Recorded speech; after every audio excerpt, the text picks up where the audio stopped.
بسم الله الرحمن الرحيم الحمد لله رب العالمين والصلاة والسلام على سيدنا محمد وأهل بيته الطيبين الطاهرين اللهم صل على محمد وآل محمد وعجل فرجهم.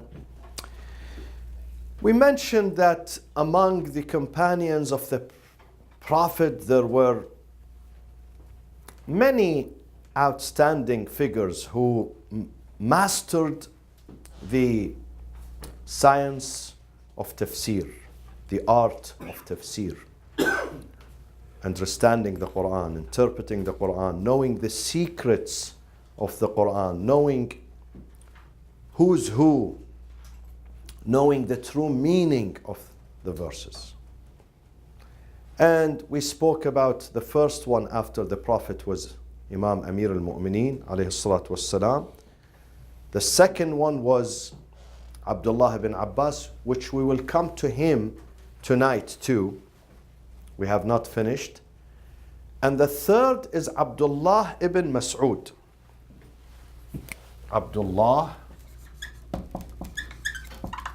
ibn Mas'ud. He has nickname Ibn Ummi Abd.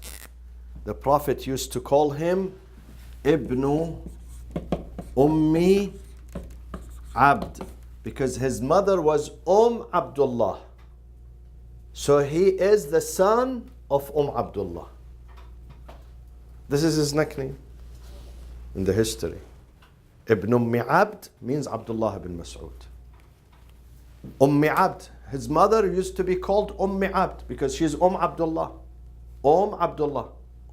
So he is the son of Ummi Abd. Ibn Ummi Abd. Interesting. And this man was one of the forerunners to accept Islam. And we have been told, according to the history, that he was the first person before the immigration of the Prophet from Mecca to Medina. When he was in Mecca, he recited the Quran publicly in the streets of Mecca, where the recitation was too dangerous. Too dangerous. But he jahara bil Quran. Jahar means recited it.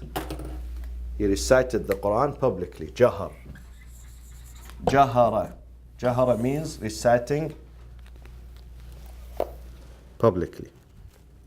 And Quraysh used to hear his recitation, and we also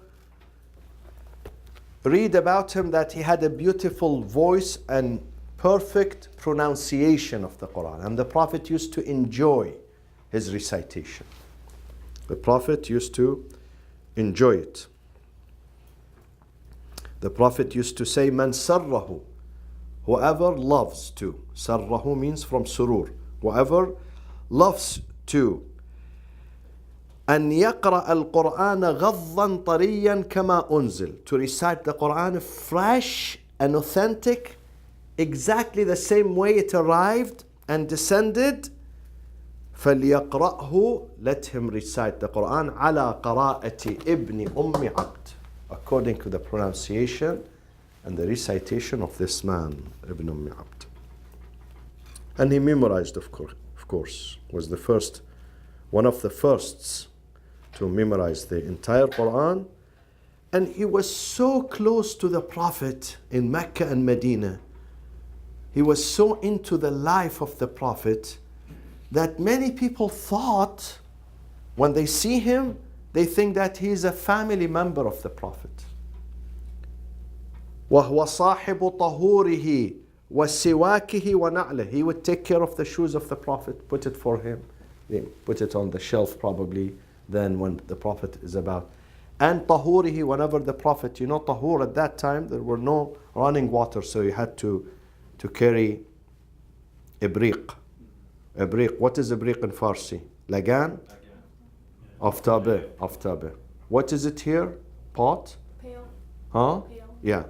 So he would carry this for the Prophet sallallahu alaihi wasallam. And if the Prophet in a trip wants to wash himself, he will cover. He will put a cover for the Prophet. يَسْتُرُهُ إِذَا اغْتَسَلْ. يَسْتُرُهُ. He would protect the Prophet and hide him if the Prophet does ghusl. So he was very close to the Prophet. And therefore, both traditions, they narrate numerous hadiths and narrations by this man on the tafsir of, on everything in Islam, but mostly on the tafsir, the meaning of the ayat.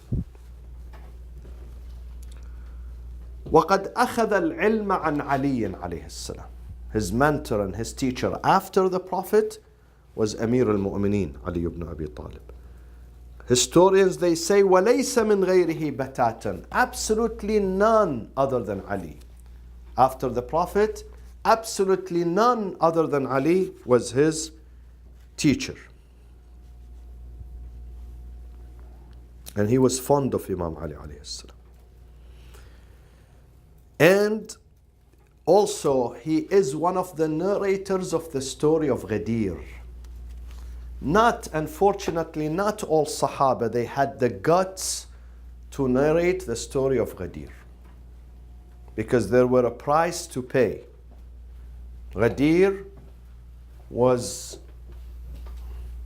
something that Khulafa did not want to hear about it. They wanted people to forget it completely, to erase this incident from the history of Islam. So there were those who narrated it, which is over 100 person narrated the story. They took a lot of courage to say this, because you have to pay a hefty price, because you are challenging the political establishment after the Prophet. So Abdullah bin Mas'ud was one of them, and being one of the ruwat, narrators of the Ghadir, is a special accolade. It's a special privilege that you get if you are one of them. It means you are very brave and very pious, that you didn't care what will they'll do. And this is why he was persecuted. Abdullah bin Mas'ud was punished. This guy, during the time of Uthman, Abdullah bin Mas'ud was punished.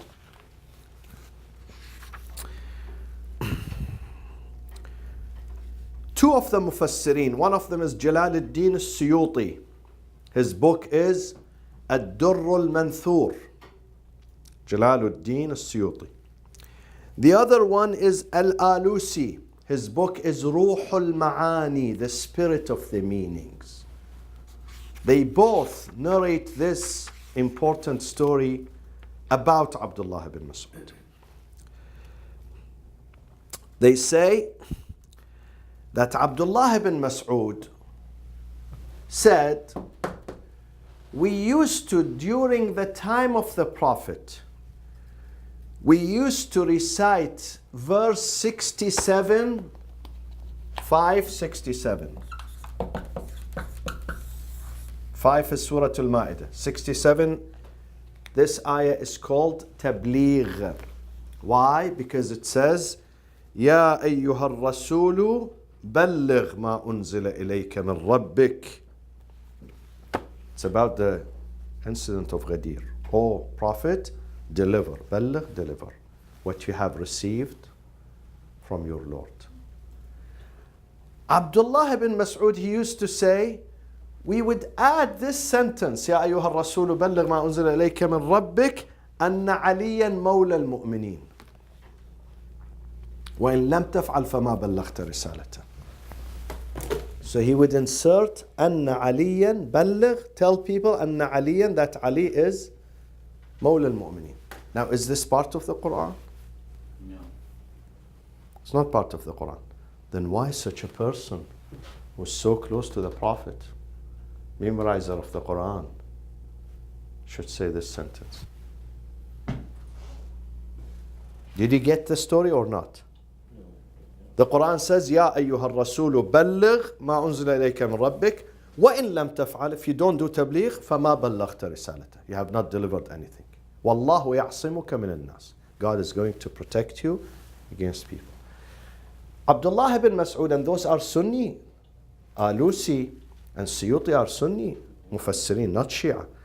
They say Abdullah ibn Mas'ud during the time of the Prophet, this is how he would recite the ayah. يَا أَيُّهَا الرَّسُولُ بَلِّغْ مَا أُنزِلَ إِلَيْكَ مِنْ رَبِّكَ أَنَّ عَلِيًّا وَلِيُّ الْمُؤْمِنِينَ وَإِن لَمْ تَفْعَلْ فَمَا بَلَّغْ. He would insert this sentence that Ali is the guardian of the believers. So it's not part of the Quran. Definitely it's not. So how come this man would say this? And in the hadith of those two, in the writings, how would the Prophet respond? He would ignore? No, the Prophet would listen to it. It is during his time. The Prophet could have told him, Abdullah, don't say this. Shh. Shush. But he didn't. Could it be that they deleted it? Hmm? Could it be that they deleted parts of the Quran? No. The No. Khulafa, they didn't delete it? Like part of the commentary, what was implied.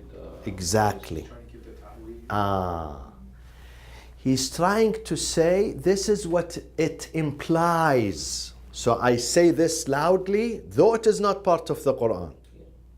But I say it so people know not everything. God is not asking the Prophet to deliver everything that he descended upon him. He wants to deliver a specific message, and that is the wilayah, the guardianship and the leadership and the imamah of Imam Ali. So he didn't mean that this is Quran. No, it's not Quran. This is illustration, clarification, or emphasis. This is an emphasis. So he would say that. So people's mind does not go elsewhere. They know exactly what the Quran meant.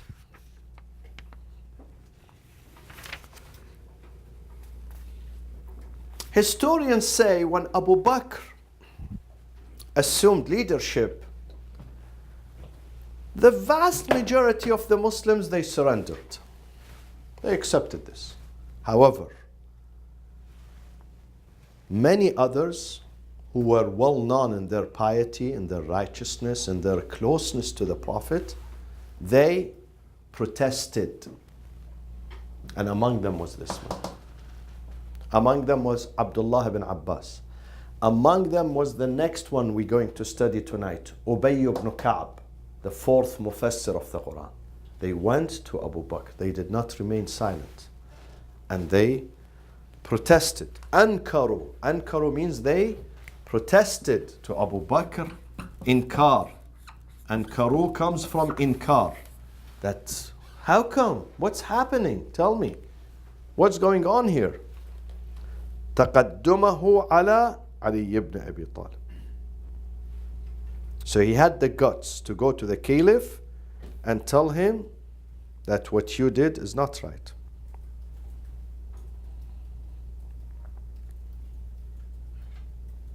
And this is part of his loyalty to the Prophet sallallahu alaihi wasallam and to the family of the Prophet.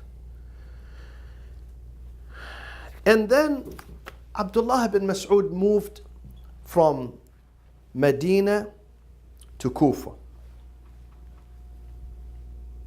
He came from Mecca to Medina with the Prophet, but then, or after the Prophet, or before, probably before. But then he moved to the city of Kufa. Why many scholars, companions, though Medina was not their necessarily birthplace, but this is where they lived for 20, 30, 40 years. Why they moved to Kufa? Because in Kufa, there were more freedom to express yourself. Medina being the capital, the center of the Khilafat. So they chose many of the Sahaba. There is the number, it says, هبط الكوفة 300 من أصحاب الشجرة وسبعون من أهل بدر. 300 people among those who did بيعة الشجرة, بيعة الرضوان, underneath the tree. إن الذين يبايعونك إنما يبايعون الله يد الله فوق أيديهم. It's mentioned in the Quran. 300 of those, the early supporters of the Prophet, who paid allegiance to him, 300. 70 people of those who were in the battle of Badr, the very first battle. Those are called, nicknamed Badriyun. Those are the elite. Badriyun, Uhudiyun. They left Medina and they lived in Kufa. Especially the peak of that immigration took place, the peak of that exodus from Medina towards Kufa took place when Imam Ali moved during his Khilafah, year 35 Hijri. When he left Medina going to Kufa, so that was the peak. Many of the companions, they were encouraged to leave Medina and stay in Kufa. And thus Kufa became one of the cradles of Islamic science, one of the cradles of science, of learning, a major university. Thousands and thousands graduated from Kufa. Thousands of Muslim scholars, philosophers, some of them they established madhab of his own self, tradition, a way. And also somehow Kufa during the time of Amir al-Mu'mineen attracted those, mostly those who were loyal to Ahlul Bayt alayhim as-salam. Those who stood with the truth, those who did not want to compromise their faith. Because if you live in Medina during the reign of the first, second, third, then you have to agree with them. You have to go to the prayers.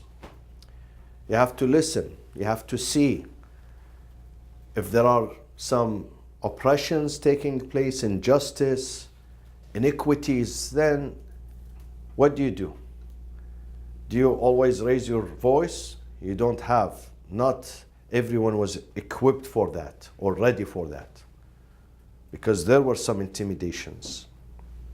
There were some threats used against some of the companions. Many good companions were abused and intimidated. So the best thing is to leave and go somewhere where you can enjoy your freedom, your integrity, and there is no pressure on you.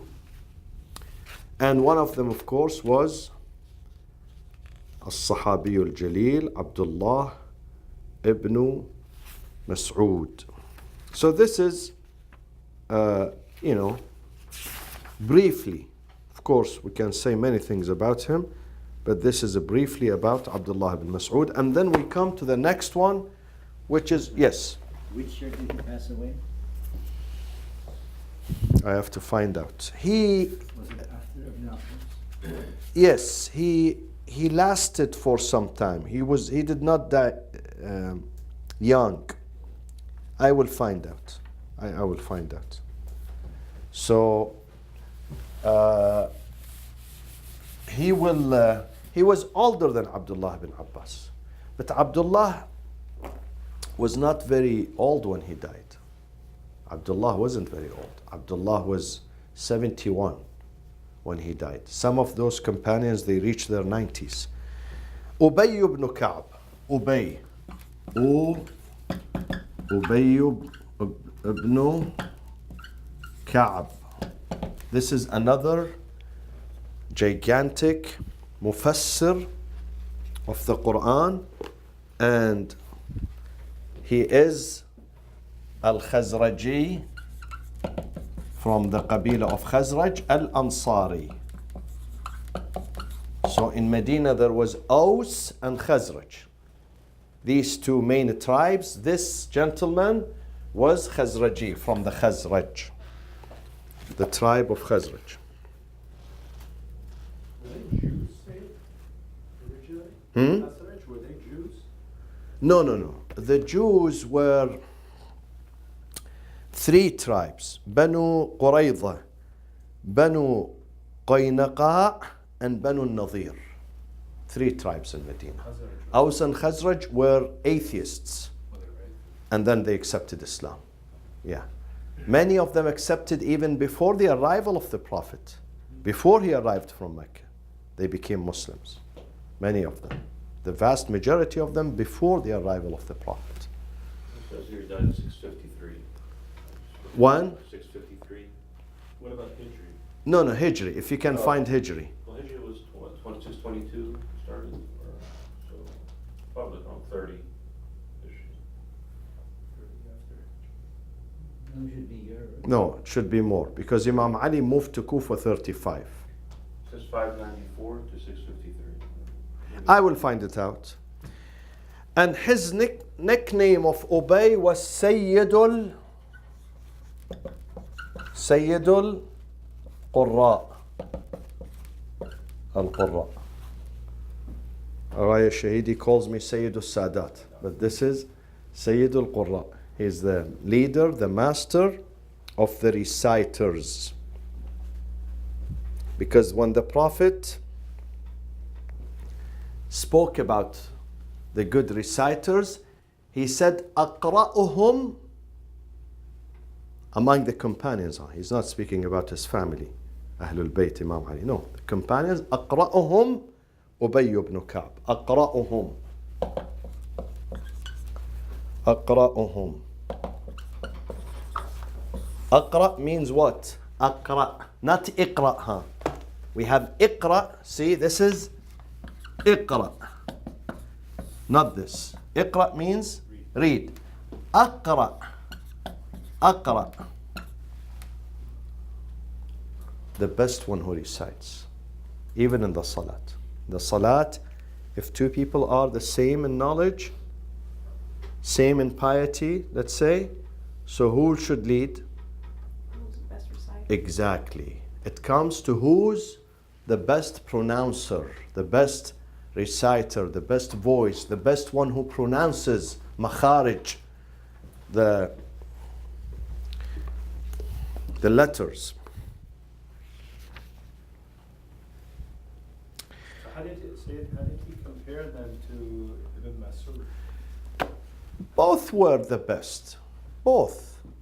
But the hadith says Sayyid al-Qur'an. He gives him this title. أقرأهم, according to the Prophet. And of course, Ubay also was one of the hard supporters of Amir al-Mu'mineen and Ahl al-Bayt after the death of the Prophet. One of the people that remained loyal to the path of Ahl al-Bayt. So all three remained loyal. All three that you mentioned. All three remained. And even Ubay again was one of those protesters. 12 people were protesters who went to Abu Bakr and they protested his khilafah.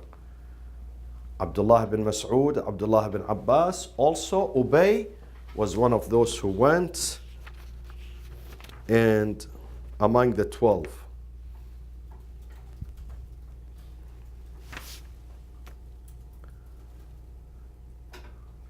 And he was a strong advocate of Amir al-Mu'mineen. Strong advocate. That he would speak that loud. He would raise this issue many times, though it cost him sometimes. But now, so this is briefly Abdullah ibn Mas'ud and Ubay ibn Ka'b. We go back to Abdullah ibn Abdullah ibn Abbas. Habr al-Ummah. Habr, Habr means what? Lily, you were not here on Monday. Habr means Habr al-Ummah. This is his nickname. We spoke about him. Habr al-Ummah. Wa plus وترجمان القرآن, the translator, the interpreter. Habr means scholar. Habr means a scholar. the scholar of the community, the ummah of the Prophet. This is his nickname. And Lily, Abdullah ibn Abbas, Abdullah ibn Mas'ud, Ubay ibn Ka'ab, luckily both sides accept them. So if you look at the book of Sunnis and Shias, they narrate from Abdullah ibn Mas'ud. Okay? They narrate from Abdullah ibn Abbas, both. So they are accepted in both traditions. But Abdullah ibn Abbas, you see his name more frequently than others. For two reasons. One reason is natural reason, because he was a scholar. Because he was a scholar and he was very smart and he was keen on learning. Though when the Prophet died, he was only 13. He was a boy. But then he went to Imam Ali and he was one of his most loyal students of Imam Ali. So he says, every bit of knowledge that I have here is from Ali ibn Abi Talib. Whether it's regarding Quran or fiqh or anything else. Ali is my main mentor. And he was so close to Imam Ali. Not because he was just his first cousin, but Imam Ali, he did him a big favor. He took care of him, he raised him, he nurtured him, and he taught him. So one reason is because he was smart.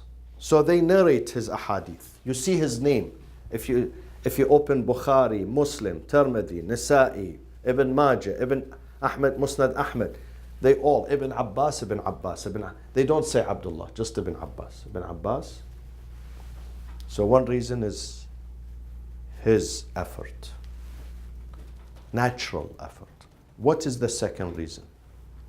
Political. Exactly. The second one is political.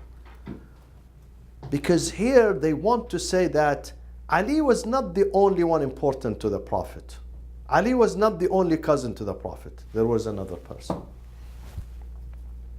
So those who were sensitive about Imam Ali, they shifted to Abdullah ibn Abbas to find a substitute from the family of the Prophet, to say that this is cousin of the Prophet.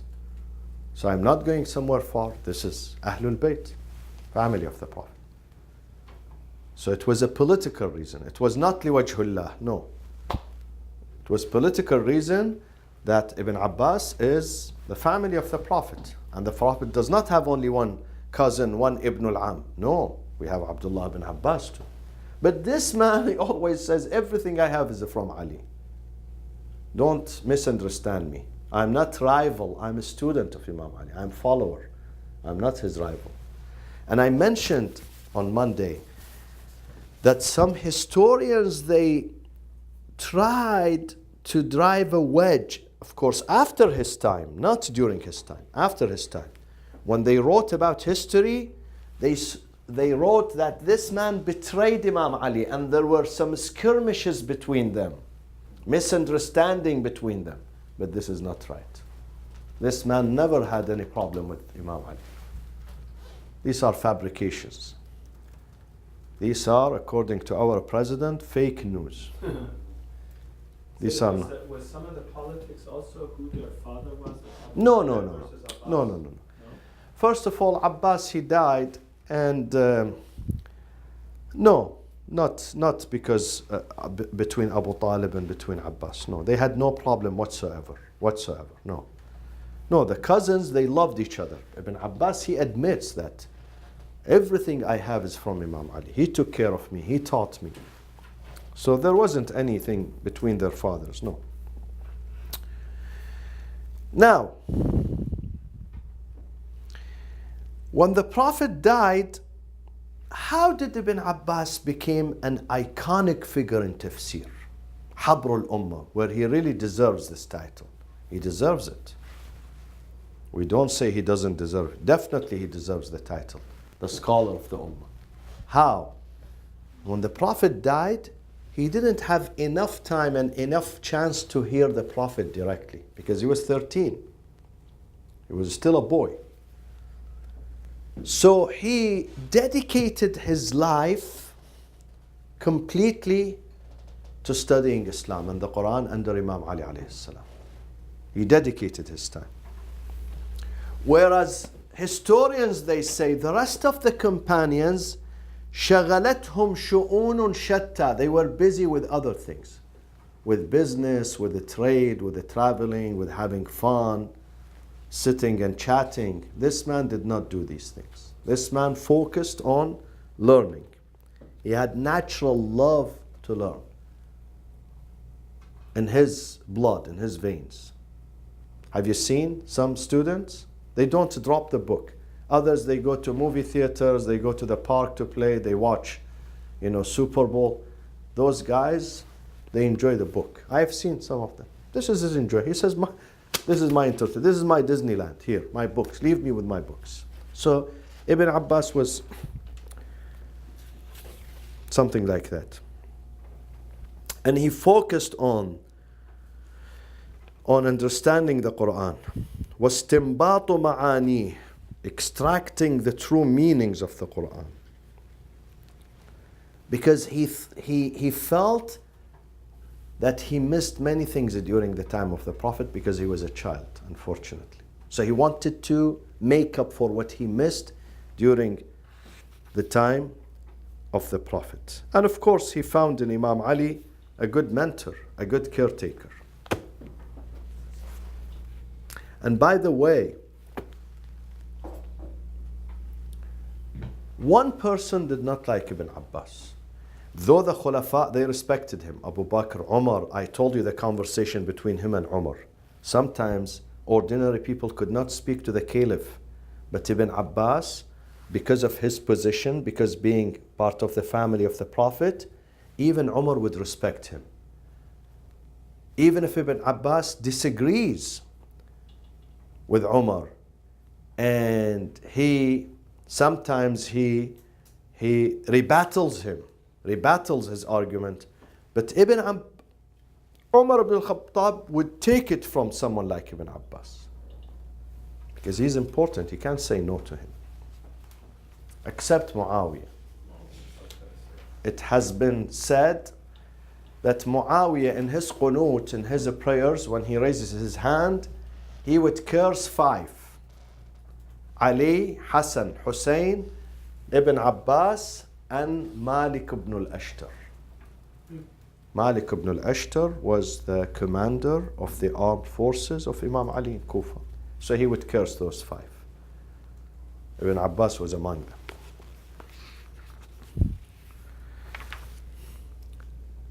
And then Ibn Abbas, when he started learning and getting, he also initiated the circles, the halaqas in Masjid al-Nabi in Medina. So he would teach. He embarked on teaching. And Imam Ali encouraged him. Because of politics, Imam Ali was barred from teaching. I'm sorry, who was barred? Who was barred?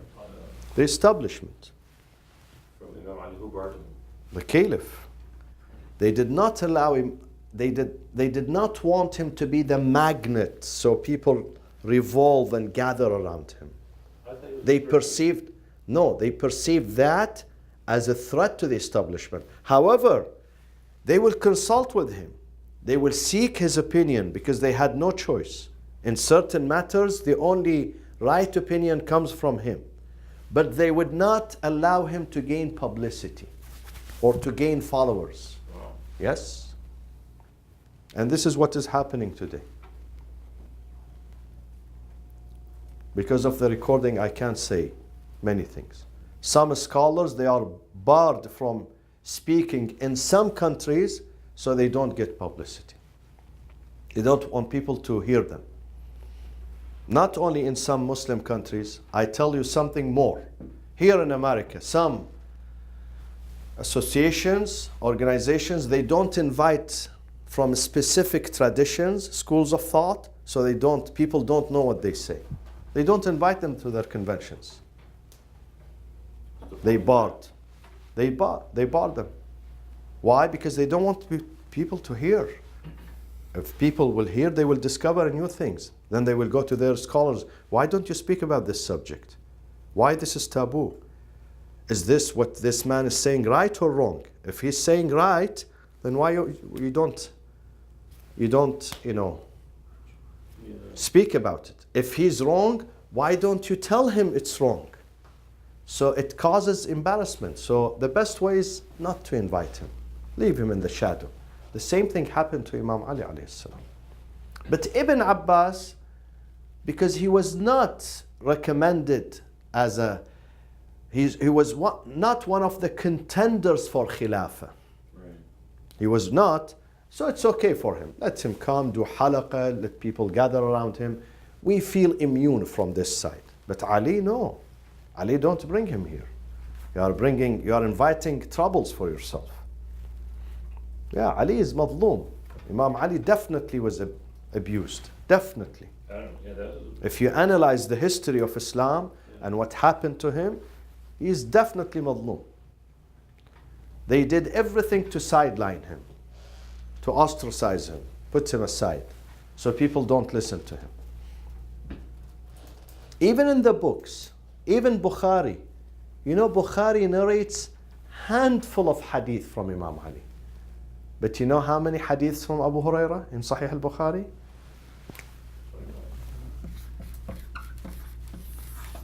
446. But less than 10 hadiths from Imam Ali. Less than 10. Ali is the gate of knowledge to the Prophet. Ana Madinatul Ilm Aliyun Babu. And this is Bukhari. Bukhari, they speak about his piety. He will travel miles and miles to get to the door of someone just to listen to what hadith, so he can record in his book. But Imam Ali, no. We don't want people to know about him. Imam al-Baqir and Sadiq, nothing at all, not even zero hadith. Not zero hadith. And Abu Hurairah 446. Abu Hurairah, whose Islam lasted 3 years. From the day he accepted Islam to the day the Prophet died, 3 years. The highest number. The highest number. Narrated by even Ibn Abbas. Ibn Abbas, Bukhari narrates 140 some hadith from Ibn Abbas, which is Habrul Ummah. But Abu Hurairah 446. See, this is politics. This is not normal. When you analyze this is not normal. This is politics. It's politics. Some people say Bukhari, there was a pressure on him by the Abbasite. Not because he didn't want to, but he was barred. Just like today, some journalists, some writers, they should not write. Then you can't call that sahih. Sahih is a fantasy. Sahih is fiction, not real. It's not real. But even if they use, what I'm saying is, even if they use Yeah, the argument where yeah. he was coerced. Even now, some Sunni scholars, they say we don't consider it Sahih. This is not an authentic book. Sunni scholars, they say. Ibn Abbas, 217. The hadith 217 in Sahih al-Bukhari. This is double. This is double Abu Hurairah. And Abu Hurairah, in the battle, after the battle of Khaybar, he became Muslim. 7th year. The Prophet died the beginning of 11. Safar, the beginning, 2nd month. 3 years. And even these 3 years, he wasn't in Medina. He spent most of it in Bahrain. This Bahrain, in the Persian Gulf. Most of it. So he wasn't even in Medina.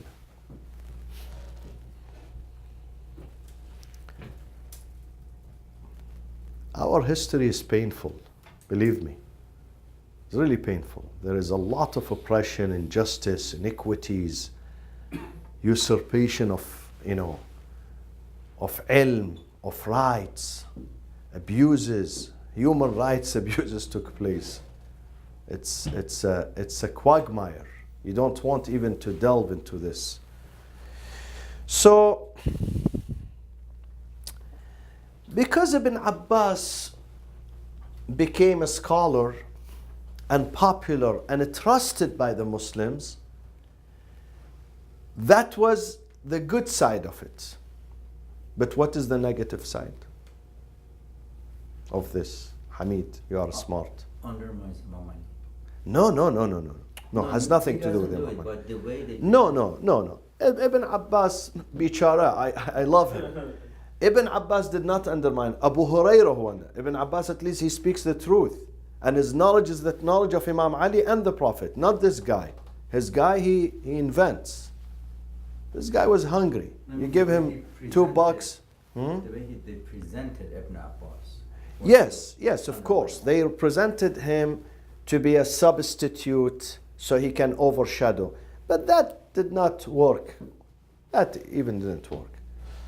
The negative side of being accepted and famous, and his narrations were widespread, is that the many fabrications took place under his name, attributed to him. They created, because he has a good reputation, so someone, a liar, would fabricate hadith and he would chasp it to Ibn Abbas. He will stick it to him and he says, Ibn Abbas said such and such and such. Whereas Ibn Abbas is the last one to know about this. Or happened after his death, right? Or even during his life. Yeah. During his life, after his death. And for the Sunnis, they say this. This is a theory that the Sunnis, they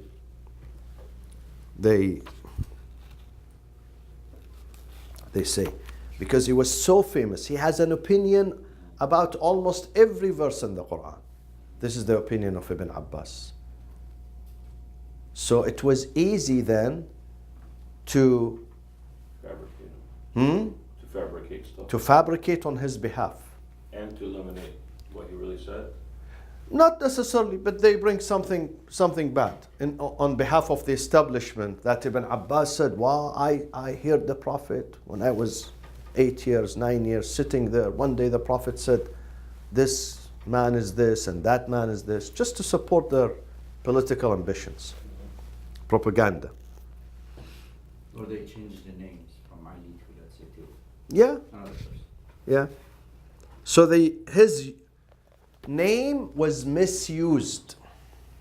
That's the negative side of it. The name of Ibn Abbas, who was a clean name, clean man, pious man, unfortunately was manipulated by the fabricators. Now, Ibn Abbas himself, inshallah, next class we will study his manhaj. What is manhaj, my friend? Huh? Exactly. Manhaj means the tradition, way, or tradition.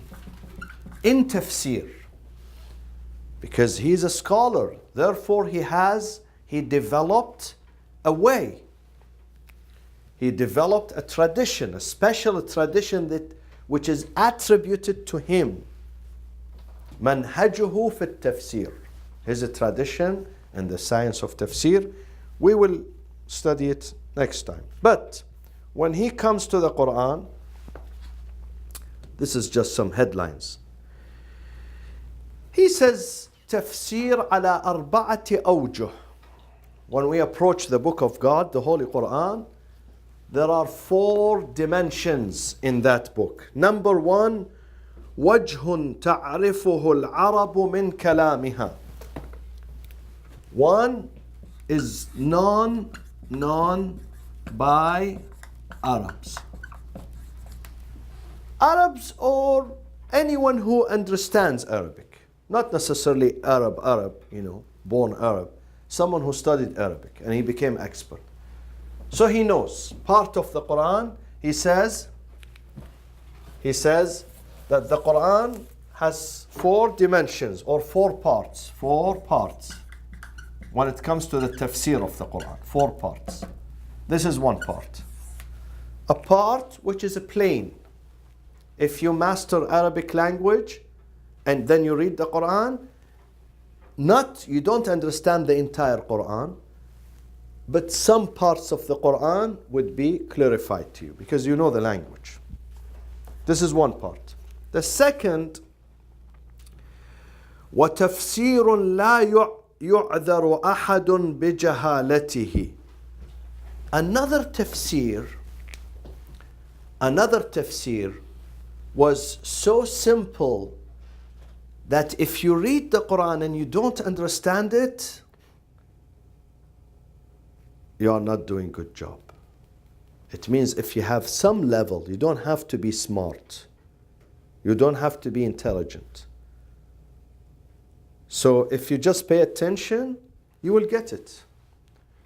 So majority of people understand it. Why?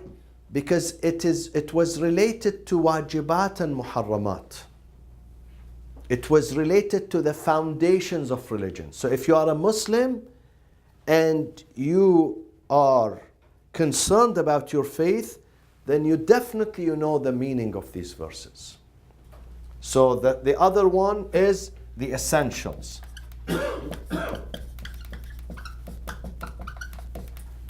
Essentials that and the foundations that concerned people would know them. The second part of the Quran. The third part, وَتَفْسِيرٌ يَعْلَمُهُ الْعُلَمَاء. This is the third part. It's not the job of every person. Only scholars.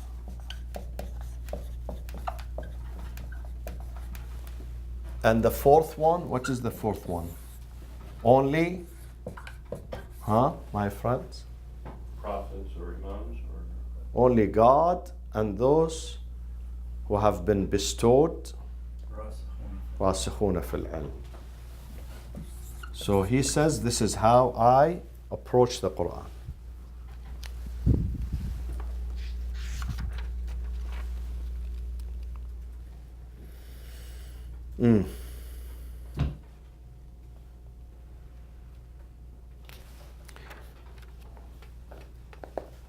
This one, he gives an example that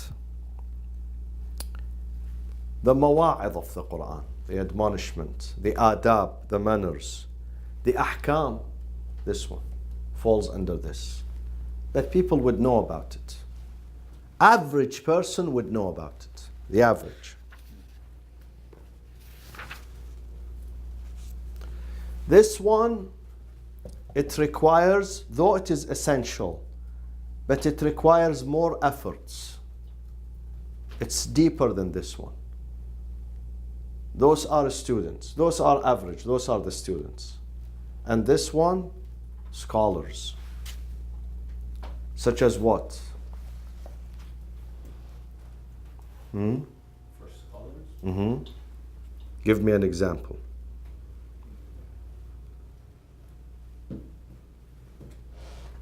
Example of a scholar? Huh? Example of a scholar? No, not example of a scholar. Example of the themes that are known by scholars, not the average. Sometimes the average, they don't. Philosophical issues, things related to justice. Right. I'll give you an example. Divine justice. Now, monotheism we accept. Those people accept it. But divine justice, there are things that normal, average person cannot understand. Doesn't make sense. How God creates Yazid, and he knows that he's Yazid, he knows that he's bad, he's terrible, and he knows he's going to murder, and then he sends him to hellfire. Where is justice? Where is the balance? These are the questions people ask them. Not Yazid, forget about Yazid. Someone criminal. And God knows before He creates him, He knows that this guy, drug dealer, rapist, murderer, okay, criminal, and he's going to wreak havoc in the community. He's going to kill his family, and then he's going to commit suicide after damaging them. So why does He create him? This is something it's not easy. Those categories, they don't understand. This has to be the third. These are asrar, secrets. Or the other question, which fall also part of these ghaybiyat and secrets, asrar al-Quran, asrar al-Wahy. Are people born from day one? Are people born faithful and Muslim? God wants certain people to be faithful and Muslim, so He puts them in a society, in a country, in a community where they can learn. And others, they are born somewhere else. It's impossible for him to get a chance to learn about Islam, even if he lives 80, 70, 80 years. Let's say he lives somewhere in China, in a village. He never hears anything about God, nothing about Islam, nothing about Muhammad. This morning, I saw a program on ABC from North Korea. They say people don't even have television. They put the newspapers in the streets on boards, and people go and read the newspaper. This is the only source of knowing what is happening outside. Now suppose a person lives in this society. How does he know about God? How does he know about Islam? How does he get a copy of the Quran? Which teacher he sees? Even no YouTube. He doesn't have even access. Someone from China, she became Shia.